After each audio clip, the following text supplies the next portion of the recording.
this is an iHeart podcast. Guaranteed human.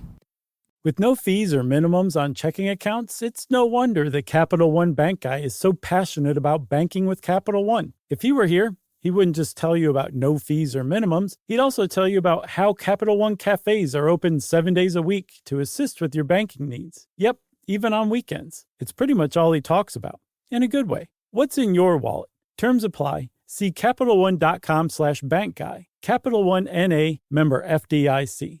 Brought to you by the Spam brand. I'm about to drop some sizzling hot knowledge, everybody. Did you know there's a blue can loved around the world with festivals dedicated to it? That's right, it's Spam Classic. The cultural icon went from fueling the world in the 1930s to earning its own museum. And today there are 12 mouth-watering varieties like teriyaki and Korean barbecue flavored, plus the original Spam Classic, ready to fry up in your favorite dish. Fans everywhere, keep sizzling it up, breakfast, lunch, and dinner. Spam brand, sizzle pork, and Learn more at spam.com.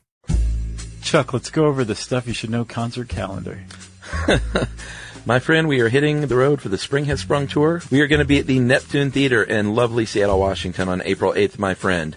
The next day, we're going to head south to Portland, Oregon, at Revolution Hall, April 9th. We are going to Houston, Texas, my friend. Nice. Warehouse Live on May 28th, Memorial Day weekend. And finally, finishing up, Denver, Colorado, at the Gothic Theater on May 29th. 2 more dates coming. Yeah, keep your ears out. And in the meantime, if you want to get tickets, you can go to sysklive.com, powered by Squarespace. And we'll see you guys on the road. Seattle and Portland, you're selling out fast, so get on it. Welcome to Stuff You Should Know from HowStuffWorks.com.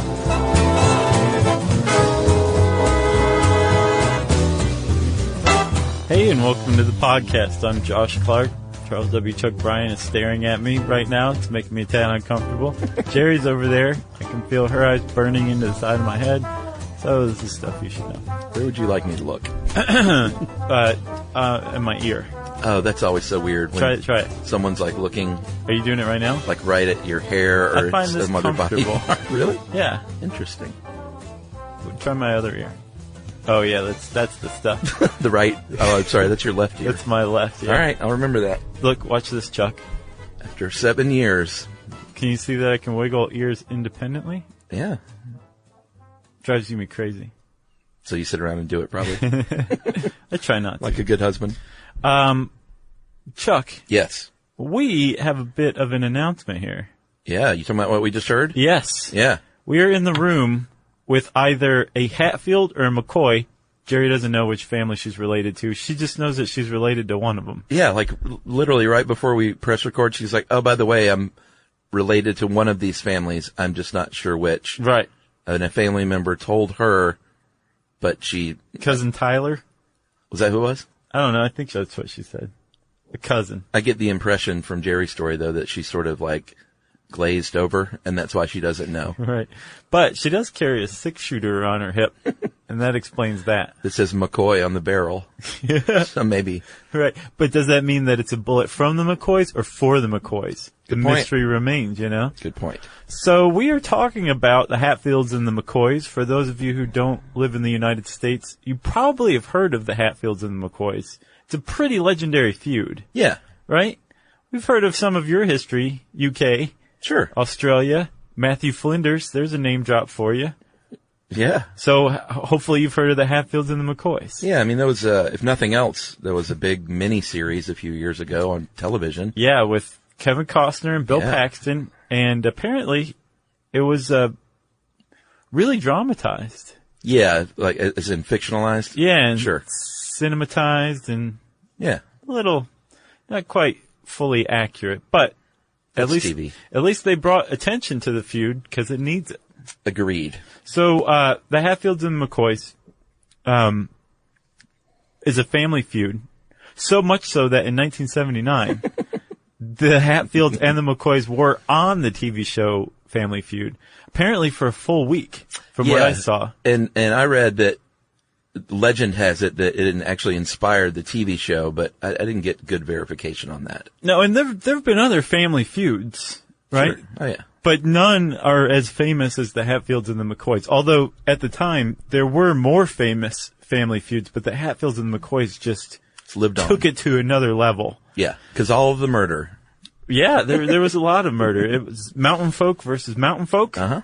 Families that had been intermarried and worked for one another and had lived together for decades, if not longer, alongside in this little area along the Sandy River, I believe, the Big Sandy River, in something that's called the Tug River Valley. And on one side, mostly, the Hatfields lived on the West Virginia side in Logan County. And right across the river, on the other side in Kentucky, the McCoys lived in Pike County. And that's how it was for days gone by. Yeah, and they were not new to the United States, so I guess it wasn't the United States then, was it? Yeah. Okay, sure Yeah, it we're was. talking about the 1850s, 60s, 70s. I was way off then. But they came to America many, many years before that. Apparently the Hatfields were some of the very first to come to the New World from northern England. And the McCoys are obviously from Germany. Well, the Hatfields were originally the Heathfields in England. That sounds way more British. Yeah, but you know how you do. Uh-huh. You come over to America and you dumb it down a little. I know Heath Ledger changed his name to Hat Ledger when he got here, didn't he? R.I.P. And the McCoys come from Scotland, of course. You could probably figure that out. Moved to Ireland before they came to the New World. And the first known McCoy was John McCoy in America. When was that? 1732 from Belfast, Ireland. So did they move directly to the Tug River area? Is that where they settled? No, the McCoys first settled in Maryland, where he was a prominent landowner, and I think the Hatfields first moved to Tug Valley in 1820, and the McCoys in 1802. Okay. With their 12 kids. So they've been, like, really, these families had grown up living and working with each other. It was not just these two families in the area. There are plenty of other families, but, like, they were neighbors, coworkers, boss and employee. They were husbands and wives. They intermarried, you know? I mean, like, Sometimes. they were living together for decades. Yeah, it was, I think the two that originally settled at Tug Fork were the actual parents of the two main protagonists. Right. Or antagonists. I guess they were both. Yeah. They were both pro and Anne. Right. So the story, our story, really kind of begins round about the Civil War. This area of the Tug River Valley was mostly Confederate. And both the Hatfields and the McCoys were Confederate sympathizers, if not outright Confederate soldiers. The antagonist or protagonist, the patriarch of the Hatfield family, when the story begins, his name was Devil Anse Hatfield, right? Yeah, that was his nickname. His real name was William Anderson Hatfield. Yeah, but Devil Anse, what a cool name. Yeah, and I saw a couple of different explanations for where his nickname came from, but my favorite one was that his mother said he was so mean the devil himself was scared of him. Yeah, I saw one that said he was 6 feet of devil and 180 pounds of hell. They had stupid sayings back then. Yeah, that one, it didn't quite add up. Especially in the backwoods of Kentucky and West Virginia, you know? They just said stuff. They just made up names, as we'll see throughout this whole episode. But Devil Anse himself was he was, from what I saw, he was described as somebody who took life by the horns, right? Sure. He was very much a self-made man. He became a pretty wealthy timber merchant over the years, but he was a violent man, and he was he had some violent tendencies for sure. Yeah, and you know, if you want to trace back the reason for the Hatfield-McCoy feud, there isn't, I think from everything I read, there isn't like one single thing. It's often blamed on the pig deal, which we'll hear about coming up. That seems to be the one that historians point to the most these days, though. Yeah, but it's sort of a convenient way of telling the story, because, like, what better way to kick off a feud than, like, with the stolen pig? Right. It definitely, there were other problems or issues between these families before then, right? Yeah, but the point is there were a lot of different things going on, and one of them was, like you said, was Devil Anse made a lot more money than McCoy as a timber guy. So on the other side of the river, in the Kentucky side, Pike County, Kentucky, there were the McCoys. And at the time that Devil Anse was the patriarch of the Hatfield clan, a man named Randall McCoy, old Randall, was the head of the McCoy clan across the river in Kentucky, right? Yeah, and I just get the sense that he had his sort of smaller business and was always a little bit envious of the larger timber business across the way. Oh, very much so. Yeah. He was, the way that I saw him described was, if Devil Anse was a man who took life by the horns, Old Randall was somebody who got hooked by life's horns. And he was very bitter about his lot in life. Gotcha. His father, I saw, was described as didn't much care for work. Not my kind of guy. Didn't leave his kids anything. Yeah. So his son had to be a self-made man, but he was a self-made man who never really made himself. He married a woman named Sarah, and Sarah's father died and left them some land, and he was able to homestead on that. So that's how he was able to establish himself, was through his wife's inheritance of her father's land. But it was enough to set him up. They were fine. They weren't prosperous, but they weren't like just completely poverty-stricken like Randall had grown up. Right. But just across the river in this other family that he had to deal with and work with, and just kind of see and interact with, was a man who he, had made himself, and definitely Randall was bitter about that idea and the comparison between himself and Devil Anse. Yeah, and I think some of the McCoys even worked for some of the Hatfields. Yeah. Which is always going to be a little tense when you feel like maybe that feeling of superiority comes over one family because you're working for me. Right. Yeah. So there's definitely, like you're saying, tension, right? And you can point to maybe these guys coming into their own as the heads of the family when the tension really started. Yeah. For many years, historians pointed to a specific incident as the source of the family feud, but that's since been abandoned.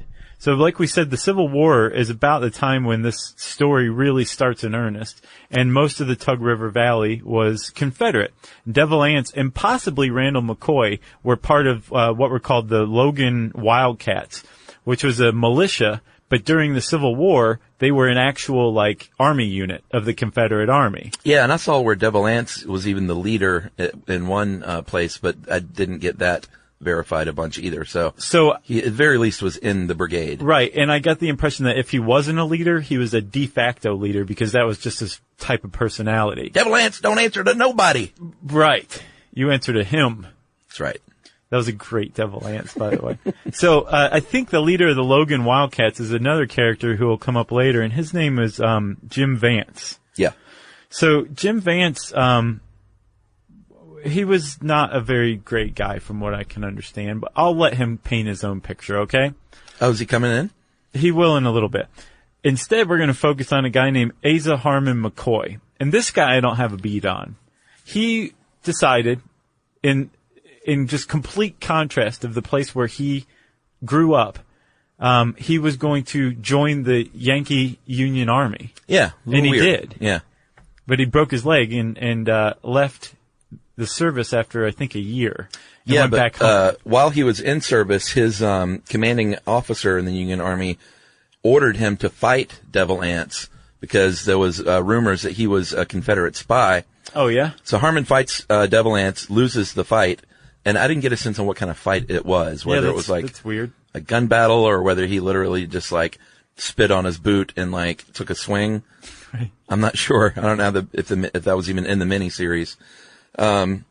So they get in a fight, he loses, and then the Union troops went after Devil Anse at that point, which is really what caused a lot of the early issues. Uh-huh. And then later on, Harmon shot a friend of Devil Anse while stealing his horse, so in turn, he killed Harmon's commanding officer in the Union Army. Okay. So there's a lot of bad blood. The guy was literally, General Bill France was peeing off his porch like I do, and Devil Anse shot him in cold blood. I hope that does not happen to you. I really hope so too. That'd be a bad way to go. It gives you pause, Yeah. So, after the war, after Asa Harmon McCoy came back home, I did not realize that tensions were already that high. I had the impression that it was just because he'd fought for the Union. I didn't know he had been made to directly target Devil Anse, right? Well, Devil Anse and the Logan Wildcats basically sent Asa a message saying, watch yourself because we're coming for you. and he very wisely went off and lived in a cave for a while. He hid out.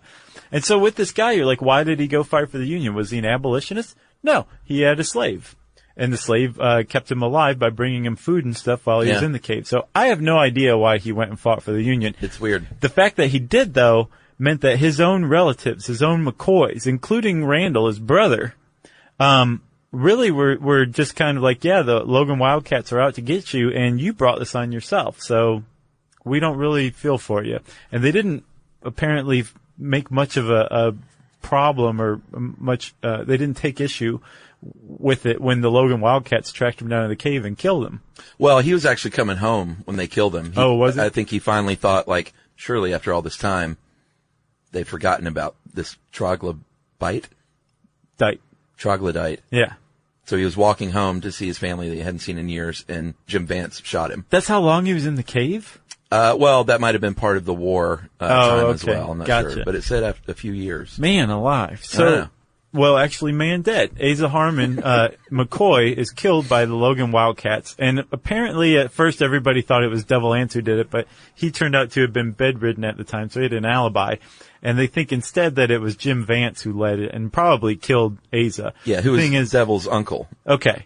And strong ally. Sure. Jim Vance was. So, Asa Harmon's dead. The first shot has been fired in the family feud, so thought the historians for years. And then I guess after interviewing actual Hatfields and McCoys, they realized that, no, actually the McCoys were like, he brought it on himself. Yeah. We made peace with this. And no charges were even brought in the murder of Asa McCoy. Yeah, I saw one article that described it as a murder agreement, which apparently used to have that, like blood in, blood out, and everyone's like, all right, even Steven. Okay. So done. Yeah. The first death has occurred in the Hatfield-McCoy feud, but it has nothing to do with the Hatfield-McCoy feud. Technically, yes. That seems like a pretty good time to take a break, don't you? Agreed, sir.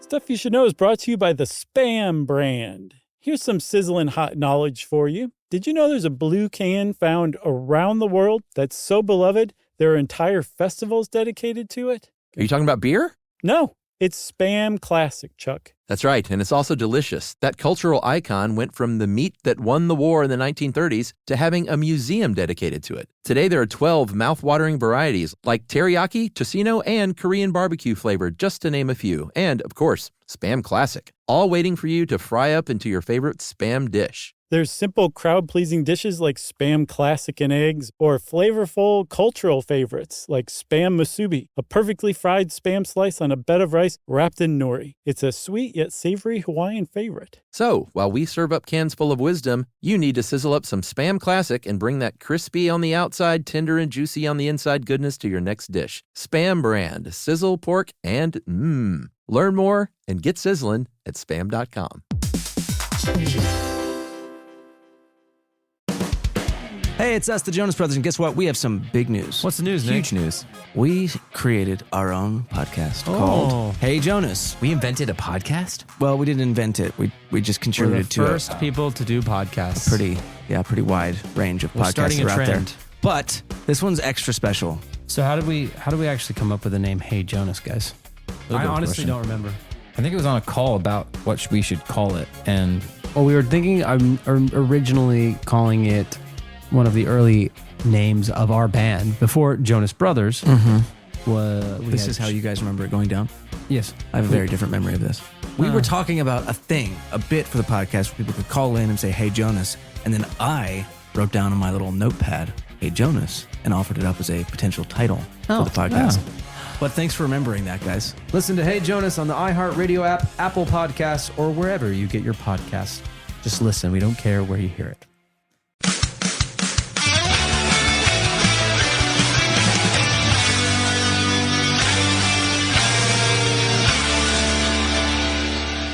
So, Chuck, we're back. And Asa Harmon's dead. Things are whatever between the Hatfields and the McCoys. Nothing big has gone on, even if there were any sort of skirmishes or little fights or run-ins or that kind of thing. I get the impression that the families, when they saw each other, there was like a slight percentage that the sides were going to get in at least a fist fight, if not take like pot shots at one another with their guns. I just think they probably just didn't like each other very much from the beginning. Right. So it's possible those things went on. Nothing big happened though until the pig incident. And apparently it wasn't just one pig. It's what it's been boiled down to, but it was several. Yeah, and it was a big deal. If you think about a pig, stealing a pig is not a big deal at the time. There's a book called The Feud by Dean King. Dean King. Said it so weird. Dean King. And he said, where was their next meal going to come from, and how could they feed the children in the winter? They were lucky enough to have one pig or razorback for sell or trade.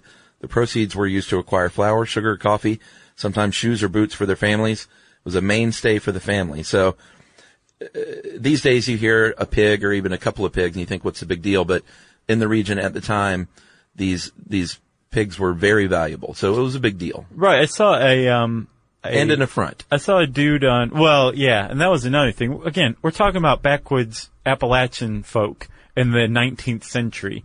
There was a lot to the idea that you had stolen their property. Yeah, which as it should be. But even that aside, I saw this historian on a CBS Sunday Morning clip from a few years ago, and he explained, like, you can feed a sizable family for a month with a single pig. Yeah. And this guy stole several pigs. So the guy who was accused of stealing the pig was, who was it, Chuck? Randolph McCoy accused Floyd Hatfield. Okay, right. So, old Randall himself said, Floyd Hatfield, cousin of Devil Anse, I know that you stole those pigs, and I'm taking you to court. Well, they went to court. The problem is, the local magistrate was a Hatfield. But, in this guy's favor, his name was, Preacher, was his first name, I believe. And he was basically what amounted to the local judge in the Tug River Valley. He tried to make it a fair trial. Is he the one that placed it in McCoy land? Because the trial took place in McCoy territory. Yes, presided by a Hatfield, though. Right, and he made sure that the jury had 6 Hatfields and 6 McCoys on it. He did. And nobody else? No joke, yes. So weird. But he was trying to make it as fair as possible, right? And so they had a trial where Floyd Hatfield was tried for hog theft. Have you ever had something stolen from you? Sure. Like, not hugely valuable, but yeah, it's one of the things that irks me most. It's very irritating. There's something about, like, just someone taking something that you worked to buy that just really boils my blood. Now imagine if they took that thing that you worked to buy and they were directly taking food out of your child's mouth at the same time. Yeah. It'd make you mad. I'd pull a Hatfield. The weird thing is that the McCoys and the Hatfields at this point are saying, we will leave it to the courts, right? Yeah, sure. So they did go to court. They did try to have a fair trial. Or at least the preacher did. Or, Preacher Hatfield. Preacher judge. Right. It's confusing. And the jury was split except for one who was a McCoy who sided with the Hatfields. His name was Selkirk McCoy, another made-up name. And Selkirk, he voted that because of a guy named Bill Staton, who had testified that Floyd had not stolen the pigs, he said, you know what, I'm not going to contradict Bill Staton. I know him to be truthful or whatever. Sure. Plus, I work for Devil Anse in his logging operation, so I'm going to vote pro-Hatfield and exonerate Floyd. And Floyd got off, and old Randall went nuts. Yeah, Staton was the main witness, and he was a relative of the McCoys, but he was married to a Hatfield. Right.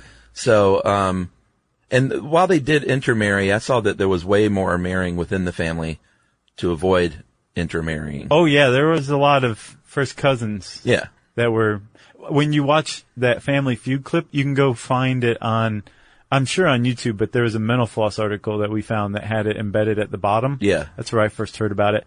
That when they're introducing the families, they keep introducing one another as like kissing cousins. This is a kissing cousin, Diane. Right. And like, the families are saying that? This is 1979. Yeah. So yeah, there was a lot of like intermarriage within the family itself. Well, they were probably just joking, right? No. No? On Family Feud, you don't think? The guy didn't sound like he was joking. Did he kiss his cousin on TV? No, but Richard Dawson kissed her. He kissed everybody. That guy kissed any woman who would stand still long enough. What a flirt. Love Richard Dawson. So, yeah, R.I.P. Yeah. He didn't change his name, even though he was British. Well, you don't know that. That's true. Could have been Richard Dim Sum. Or Chumley Dawson. Ooh, that's a great name. So, old Randall has just lost this court case. Yes. And even worse, he was made to pay the Hatfields court costs for taking him to court. And remember, we characterized old Randall as a kind of a bitter man. Anytime life handed him lemons, he just squeezed them into his eyes out of anger, right? Yeah. And he went on for this for basically years about how this is a miscarriage of justice, how Floyd had stolen his hogs. And so now, anytime Hatfields and McCoys, depending on their allegiance to the Klan, or clans, anytime they saw each other, they were shooting at one another. They were getting into fights. They were throwing rocks. Like one of Devil Ance's sons, was standing there when old Randall rode up once, and old Randall started railing on him about how Floyd had stolen a hog, and the McCoy, or the Hatfield son, grabbed a rock and just threw it at old Randall's mouth. Just crushed his mouth with a rock. Yeah. Because that's what you did back then. Yeah, it was sort of like, you killed my brother Harmon, but you stole my hog. Right. You know? I'm cool with the brother killing. Like Harmon had it coming. Right. But that hog never hurt anybody. Yeah. We were gonna eat it. So did we cover, the fact that Staten 2 years later was killed? This is inaccurate. Oh, is that not true? Bill Staten Jr. was killed. Oh. Bill Sr. was not killed in this skirmish. This is another big... Was that retribution, though? Uh-huh. Okay, for his pause. Yeah, because remember, testimony. After the hog incident and the hog verdict, the Hatfields and McCoys did not fight it out right then at the magistrate's office. At Judge Preacher's place. Right. Yeah. But anytime the clans saw one another, they would shoot at each other. They would get in fights. They would take rocks to the faces. And then it culminated finally in this really truly violent incident between Bill Staten Jr. and Paris and Sam McCoy. Right? Okay. So Bill Staten Jr. is out hunting, sees these McCoy sons, and says, well, I'm in a world of trouble. Yeah. I better take a shot at one of them, and shoots Paris McCoy in the hip. And Sam McCoy was like, you shot my brother, you're going down. And he shoots Bill and wounds him, and then goes over and executes him point blank in the head. And this is Bill Jr. Bill Jr. See, I got another article that said it was Bill, but it also said he's Bill Stanton, so I'm starting to doubt all kinds of accuracy. There's a lot of inaccurate stuff. So I got, I think the description of that incident from a really great book by a guy named John Ed Pierce. It's Days of Darkness, so you know it's legitimate. The Feuds of Eastern Kentucky. Yeah. So there's been like serious blood shed here now. This is direct retribution for the hog stealing verdict. A man has been executed point blank in the head, and the two McCoy boys just tried to get away with it. Yeah, so blood is spilling. Fast forward a bit to 1882, and 3 of Randall's sons are attacked, stabbed 26 times, and shot Ellison Hatfield, who was Devil's younger brother, to death. Right, and that was on election day, and election days were like drunken affairs. Do you remember when, I think in the bars episode, we talked about how like, what was it, you get people drunk and doing something to the votes, planters? Right? Yeah, bumbo. Plying the planters with bumbo? Plying the voters with bumbo. Yeah. Man. But it was election day, so everybody would get super drunk, and when you get two clans that don't like each other super drunk in the same place, they get in fights, and people get stabbed 26 times and then shot in the back. Yeah, so those 3 sons of Randall were actually arrested and were presumably going to go to trial, but vigilantism took hold, and they were kidnapped on the way to the trial by the Hatfields, and they said, we're going to take care of this our way. Yeah. And they, I don't know if they let them get away with it, but they got away with it. No, they did not let them get away with it. This was a huge turning point, right? When the Hatfield or the McCoy boys were intercepted by the Hatfields and taken across the river to West Virginia, which is basically like taking them to Fortress Hatfield. Yeah, country justice was going to happen. Yeah, but Devil Anse vowed that if Ellison made it and didn't die, he would not kill these Hatfield or these McCoy boys. Yeah. But Ellison succumbed to his wounds and did die, and so they took these McCoy boys out and tied them to trees and shot them, I think more than 50 times or something like that. And so you were saying like they got away with it, not for lack of trying, right? It basically set off this huge, huge issue. Like this was, even for the Tug River Valley, Chuck, this was pretty flagrant frontier justice. You're not supposed to do this. There's a magistrate named Preacher who's supposed to settle this kind of stuff, right? So a guy named Perry, what was Perry's name? Perry Klein. You know what? This is too big. We need to take a break. All right. And get to the story of Perry Klein. Okay.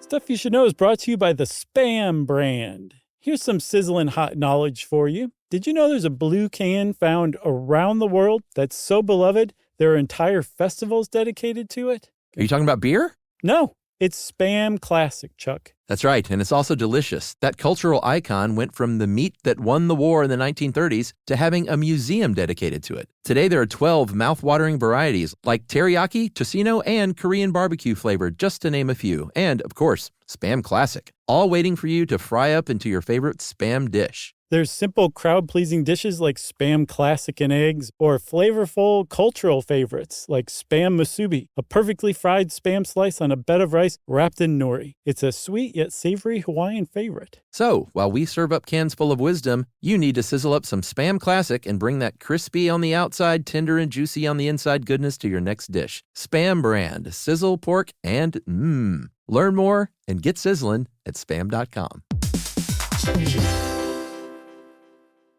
Number one hits, millions of records sold, awards, sold-out tours. You think the Jonas Brothers are satisfied? Nope. It's podcast time. We get to ask other people questions because we're sick and tired of being asked questions. Hey Jonas is available now, and their first guest is a big one, Paul Rudd. You know, Steve Carell is a great singer. Didn't he tell you not to audition for The Office or something? I told him. Whoa. We were filming Anchorman. Clearly, I was the idiot. Thank God he didn't listen to me, right? Listen to Hey Jonas on the iHeartRadio app, Apple Podcasts, or wherever you get your podcasts.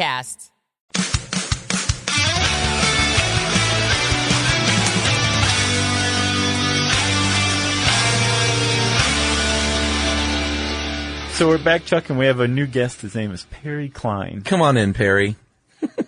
You're an attorney. He was married to Martha McCoy, and here's the deal. Years before, there was a situation where Perry Klein was cheated out of, I think, 5,000 acres of land. Was he cheated? I didn't know if it was actual, like, justice, because he had supposedly been cutting timber from Devil Anse's timberland. Well, here's the deal. Every thing you read will say it depends on who you sympathize with. Oh, yeah? Is how you think Perry Klein, and really all of them were viewed. Sure. So I read articles that said that he was cheated and articles that said he wasn't cheated. And I think the family still today, like while there is a peace, which we'll get to, they still disagree over Perry Klein's role. Okay, but Perry Klein was married to a McCoy, actually Asa Harmon McCoy's widow, right? Yeah, Martha. And so he had lost 5,000 acres, really? Yeah. That's how much he was forced by the court to cede to Devil Anse for allegedly cutting his timberland. Yeah, so he had a retribution in mind as an attorney. Right. So when the Hatfields executed the three McCoy boys, Perry Klein used it as a chance, depending on how you look at it. He either used it as a chance for retribution or his family allegiance was stirred up. Yeah. And he, being an attorney, had contacts with the Governor Bunker, I believe, of Kentucky, and said, Governor, there's some horrible stuff going on down here that's being perpetrated by some West Virginians against some law-abiding Kentuckians. Yeah. And you guys need to do something about it. And it worked, actually. Yeah, they reinstated the charges and basically put out awards on the head, bounties on the head, arrest bounties, that is, of the Hatfields, including 6 feet of devil and 180 pounds of hell. Yeah, Devil Ants himself. Yeah. His sons, some of the family allies, like their dogs, his uncle Jim Vance. Yeah, I think there was 20 men who had indictments against them, and since they had indictments against them and they were hanging out in West Virginia, they had bounties on their head. And one of the bounty hunters, the main bounty hunter who came around, it was a problem that they had bounties on their head, because any crackpot who wanted to could come and take shots at those guys, and it was happening quite a bit. Yeah, they wanted to collect some dough. Right. But there's one guy in particular who was a real thorn in their side. His name was Mad Frank Phillips. And Frank Phillips was a bounty hunter extraordinaire. He was about as legally gray as you can get and still not be just on the darker side of the spectrum. And he made it basically his personal war to get as many Hatfields across the river into Kentucky as he could. So he would carry out raids on the Hatfield stronghold in West Virginia, and basically just abduct Hatfields and bring them to Kentucky so that they could be put in the Pike County Jail. Yeah. And while he did this, he was also executing people left and right. Like Jim Vance, he shot and wounded, saw that he just wounded him, walked around from behind, and while Vance was begging for his life, shot him in the head. Yeah. And like, this is Frank Phillips' MO. He would execute you just as soon as he would capture you. Yeah, and this was becoming a big deal in the press at this point. Yeah. Newspapers started carrying the stories and became, by all accounts, like national news, and legend. Like, it was, everyone knew about the Hatfields and McCoys by this point. Right. And the press apparently very much sided with the McCoys. They painted the Hatfields to seem like backwoods, murderous rednecks who just caused trouble everywhere they went, and painted the McCoys as innocent, law-abiding victims of this whole feud.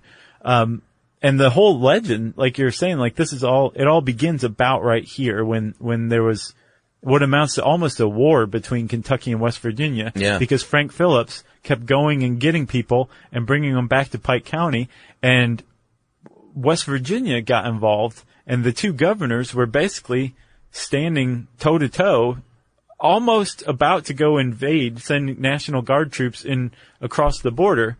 But instead they left it to the courts. And actually, this court case about whether it was legal or not for Frank Phillips to have abducted the Hatfields and taken them to the Kentucky jail reached the Supreme Court, actually. Which is pretty amazing. It is. And the Supreme Court said, you know what? It probably is illegal what happened, but Kentucky's a sovereign state, and there's really nothing West Virginia can do about it, so go ahead and try them. But before the trial, actually, and while these abductions were going on, these raids carried out by Frank Phillips, the Hatfields, like I said, like, it was a big deal to them that there were bounty hunters out to get them. And they came up with a plan to just end the whole thing. Yeah. In 1888. A murderous killing spree is what they came up with, in January of 1888. A group of Hatfields, said we're gonna attack Randolph McCoy and his entire family. Little Cappy, Devil Ance's son, and an ally to Jim Vance kind of led the way, and they ambushed them at their home on New Year's Day, 1888. Randolph actually escaped, which is, they were kind of coming after him, and he's the only one who escaped. Well, they were coming after the whole family. Yeah. Like, their whole intention was to just murder this whole family and get rid of the problem. Yeah, and Randolph was the key guy. He actually got away. His son Calvin, daughter Alifair were killed, in what they called crossfire, but they were, let's get real. And his wife Sarah suffered a crushed skull. She was beaten so badly. Yeah, so they set the house on fire. Alifair opened the door to put the fire out, and she was shot and killed. And then her mom, Sarah, wanted to come and, like, comfort her dying daughter, and when she came out, they beat her head in with the butt of a pistol. I think Cap Hatfield did. And then Calvin provided cover for his dad and ran to attract their gunfire so his dad could get away. And it worked, but Calvin died as a result. And then two other daughters, McCoy daughters, survived. So Randall and 2 daughters survived this attack on his family. And this was when it was like, if the press wasn't paying attention before, now they really were. And basically everybody was outraged at this. And this legend, Chuck, is 100-something years old, right? Yeah. And it's easy to kind of see these people as caricatures or, just historic. But when you think about what the Hatfields planned to do and tried to do to the McCoys, in that case on New Year's 1888. Yeah, the New Year's Massacre is what it was known as. That's like objectively despicable, no matter when it happened. Going after an entire family to kill them? Yeah, to wipe out a legal entailment, you know? Yeah, I think that's fair to say. It is. And it really kind of brings home like the actual humanity of all of this, you know? Yeah, so it went all the way to the Supreme Court, and they decided, you know what, these Hatfields should be tried. And in 1889, they were tried, and 8 of the Hatfields and their supporters were sentenced to life in prison. Mm-hmm. And one, Ellison Mounts, who people think is the son of Ellison Hatfield. And his first cousin. Yeah, was actually sentenced to death. And the one issue here was a lot of people now think he was a kind of a scapegoat because he was mentally challenged and maybe an early false confession happened. Right, exactly. And he actually really his was, if he didn't do it or even if he did, he really got screwed over by the prosecution. They said that if he confessed and cooperated, that he would get a lighter sentence, when really he was the only one who confessed and he was the only one who was hanged. Yeah. So and his dying words, I think, were, "The Hatfields made me do it." And then they hung him. Yeah, and there were no public executions at the time, but that did not stop hundreds of people, thousands even, from coming out and watching anyway. Right. So it was a public execution. And with what's odd though is so 10 men had been captured by Frank Phillips and had been indicted and tried, and 9 of them got life in prison. Ellison Mounts was hung, and this was apparently enough to, I guess, mollify Randall McCoy. At first, I think he tried to rail against the verdict, but ultimately it was enough to just calm him down, and he went and lived a quiet haunted life as a ferry operator, I think, and lived to age 88. Yeah, and about a year later is when the families both said, enough is enough, let's call a truce. And from, I think it was an 11-year period, almost 24 people were killed in both families. Wow. Like close to 24 folks over an 11-year period. That's legit. Yeah, that's a family feud right there. That's a big feud. And Devil Anse lived to a ripe old age too. He lived to, I think 83 or something like that. 73. That's not that old. Well, he was born again at 73. I think he lived into his 80s. Oh, really? But he was paranoid for the rest of his life because I think there was still bounties on his head. So he moved to an island and carried a rifle with him at all times for the rest of his life. Well, if you look at pictures of the families, they all had their guns. I mean, that's what you did back then. Yeah. But it's funny to see a picture of 20 people and, 12 of them are brandishing weapons. That's right. In the one photo that will ever be taken of them, they've got their gun out too. So since then, they've been all over the place in pop culture. We mentioned Family Feud. There was an Abbott and Costello movie in 1952. Buster Keaton did a movie too. Oh, really? Uh-huh. Hatfield McCoy? Yeah. He was on, not Looney Tunes, excuse me, Merry Melodies. Big distinction, but still Bugs Bunny. Mm-hmm. Nowadays, there are even some medical professionals who think that there was a condition that the McCoys had that led them to be violent. What? It's called von Hippel-Lindau disease. And these geneticists studied dozens of McCoy descendants and said they have a really high rate of this disease. It's inherited, it's rare, produces tumors in the eyes, ears, and pancreas.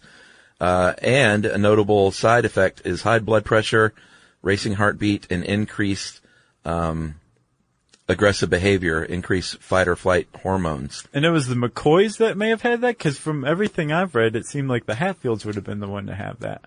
Yeah. Wow. Maybe I'm a victim of contemporary press bias, media bias. You got anything else? I got nothing else. There's other stuff. There's plenty of stuff that I'm sure we didn't hit, and you should go read some of the cool books written about this stuff. No, I got one more thing, actually. Oh, here it comes. World War II, Life magazine used the families as a way to unite America's war effort by featuring them in a big photo spread, the Hatfields and McCoys, like working together in factories for World War II. That's awesome. Yeah, and I think they even met recently, and they're still out there, and they're still meeting and talking about this and friendly disagreements on people like Perry Klein and who was the other guy? Madman Munt? What was it? Mad Frank Phillips. Mad Frank Phillips. Who, remember I said he was legally gray? Yeah. He married a McCoy who had a baby with John C. Hatfield. They ran off together and got married. Yeah. Frank Phillips and Nancy McCoy, and ended up being prosperous bootleggers in the region. Wow. Well, and there was also a spurned romance, too, that led to tensions. I forgot about that. Yeah, Rosanna McCoy and John C. Hatfield. Yeah, they had a little tryst. And a child together, but the child died, I think, aged 8 months from measles. But he kicked her to the curb before that. And then went and married her cousin, Nancy. Yeah. Although there were no curbs back then. He kicked her to the riverbank. Right, to the creek side. Yeah. Again, we could probably keep doing this for another 45 minutes, but we're not. If you want to know more about Hatfields and McCoys, just go search it in your favorite search engine. And since I said search engine, it's time for listener mail. I'm going to call this just a nice little email of thanks from a nice person. Okay. Hi, Josh and Chuck and Jerry. I'm a young 30-something who lives in Berwyn, Illinois. I just recently started listening to podcasts and came across How Stuff Works and you guys. I'm a nerd at heart, and your podcast feeds my inner beast. I listen to you on my way to work, on a train, at sounds like Dr. Seuss, at work again, and then on my way home from work. I'm so addicted to learning new things. Scrolling through the feed is exhilarating, as I'm dying to listen to them all. Jennifer, I'm not sure if you know this. If you follow us on iTunes, you might think there are only 300, but there are more than 850-ish, right? Yeah. And that's for all of you out there. And you can find those at our website. Back to Jennifer. I've told all my friends about the podcast. I even make my husband listen while we're cooking. I can't get enough of all the cool topics you talk about. And since I listen to you every day, I thought, you know what? I'm going to send an email in hopes that it is read on the air. And if not, at least you know you have another dedicated listener. Thanks for spreading knowledge. And that is Jennifer Hardy. And Jennifer, sometimes when I get dared to read things on the air, I do it. Works every time. Not every time. Flattery will get you everywhere. If you want to let us know how great you think we are, we love hearing that stuff, obviously. You can tweet to us at SYSK Podcast. You can post it on Facebook.com/Stuff You Should Know. You can send us an email to stuffpodcast@howstuffworks.com. And as always, join us at our home on the web, stuffyoushouldknow.com.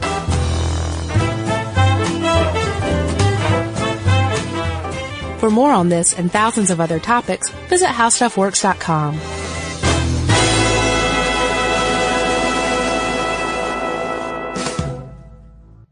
Brought to you by the Spam brand. Some foods or TV shows just instantly take you back to your childhood. Spam Classic is one of those foods. It's so 90s, but also so iconic that the sight of it sizzling just makes your mouth water. Back then, we had Spam Classic, but today, there are 12 irresistible varieties to choose from. It's like picking your favorite Boy Meets World episode. Impossible. There's Korean barbecue flavored, jalapeno, and 25% less sodium, just to name a few. Spam brand. Sizzle pork and Learn more and get sizzling at spam.com. #1 hits, millions of records sold, awards, sold out tours. You think the Jonas Brothers are satisfied? Nope. It's podcast time. We get to ask other people questions because we're sick and tired of being asked questions. Hey Jonas is available now, and their first guest is a big one, Paul Rudd. You know, Steve Carell is a great singer. Can he tell you not to audition for The Office or something? I told him. Whoa. We were filming Anchorman. Clearly, I was the idiot. Thank God he didn't listen to me, right? Listen to Hey Jonas on the iHeartRadio app, Apple Podcasts, or wherever you get your podcasts. This is an iHeart podcast. Guaranteed human.